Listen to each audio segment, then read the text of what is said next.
Bonjour, nous allons regarder dans cette vidéo comment utiliser le filtre accentuation. Il peut arriver, lorsqu'on a numérisé, déformé ou rééchantillonné une image, que cette dernière perde un peu de netteté. Dans un photomontage, vous pouvez également vouloir harmoniser le degré de netteté des différentes images qui composent votre photomontage. Il existe plusieurs manières d'améliorer la netteté d'une image dans Photoshop. Nous allons en voir une, le filtre accentuation, mais il en existe d'autres. Sachez cependant que ces méthodes ne sont pas miraculeuses et qu'une application excessive va créer un effet artificiel et inesthétique sur l'image. Nous allons commencer en utilisant ce fichier pour nous permettre de bien visualiser l'effet du filtre. La première chose que nous allons faire avant d'appliquer le filtre en tant que tel, c'est de convertir le calque en objet dynamique pour travailler de manière non destructive. Je vais dans le menu Filtre et je choisis Convertir pour les filtres dynamiques. Si vous appliquez le filtre à un projet contenant plusieurs calques, vous sélectionnez tous les calques et les convertissez ensuite en objet dynamique. Je vais maintenant appliquer le filtre. Je vais dans le menu Filtre, Renforcement, Accentuation. Ce filtre possède trois paramètres, gain, rayon et seuil. Le premier, gain, correspond à la force du filtre.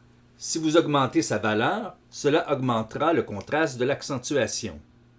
Pour l'instant, nous allons laisser une valeur élevée pour bien visualiser l'effet des deux autres paramètres. Vous pouvez d'ailleurs déjà voir l'effet du filtre.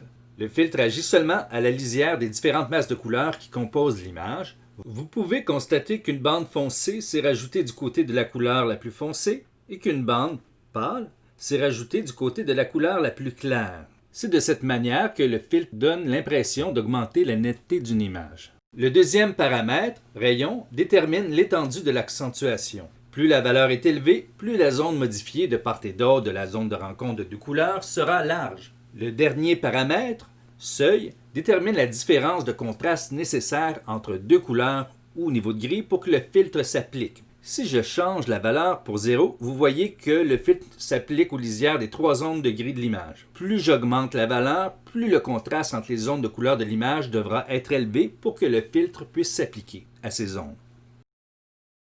Nous allons maintenant appliquer le filtre accentuation sur une vraie photographie. Je vais commencer par convertir le calque en objet dynamique. Cette fois-ci, je vais plutôt utiliser un clic droit sur le calque. Je vais ensuite appliquer le filtre accentuation. J'ajuste la fenêtre d'aperçu du filtre pour bien visualiser une zone sensible de l'image. Je vais ensuite augmenter le gain jusqu'à 200 pour mieux visualiser l'effet. J'ajuste ensuite le rayon et ensuite le seuil. Une fois l'effet satisfaisant, je vais baisser le gain jusqu'à ce que l'effet soit naturel.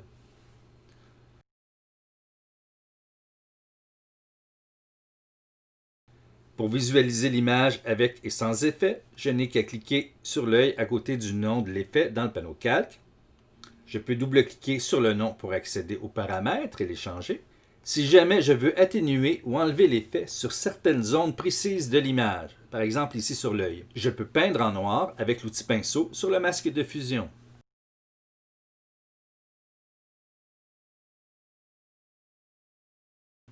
Si je peins en noir, je vais effacer l'effet. Commande Z. Si je diminue l'opacité de l'outil, je vais plutôt atténuer l'effet, puisque je peins avec un noir transparent. Si jamais je veux enlever les manipulations sur le masque de fusion, au-delà du commande Z, je peux évidemment peindre en blanc sur les zones que j'aurai modifiées. C'est ce qui met fin à cette vidéo. Merci pour votre écoute. À bientôt!